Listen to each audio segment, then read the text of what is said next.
that we live our lives. But have you ever asked yourself, what exactly is a computer? A computer is an electronic device that manipulates information or data.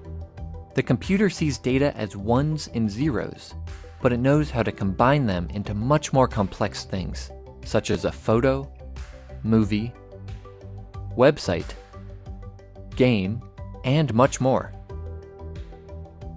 Computers use a combination of hardware and software. Hardware is any physical part of the computer, which includes the internal components and the external parts like the monitor and keyboard. Software is any set of instructions that tells the hardware what to do, such as a web browser, media player, or word processor. When most people say computer, they're talking about a personal computer. This can be a desktop computer or a laptop, which has basically the same capabilities, but in a more portable package.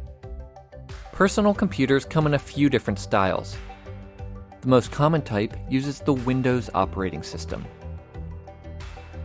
Macs or Macintosh computers feature the Mac OS operating system, while Chromebooks run on Chrome OS. Smartphones and other mobile devices mostly use the iOS or Android operating systems. We'll talk more about operating systems in a later video. Computers come in many other shapes and sizes. TVs, game consoles, and even appliances like refrigerators can have built-in computers, although they may not do everything a desktop or a laptop can.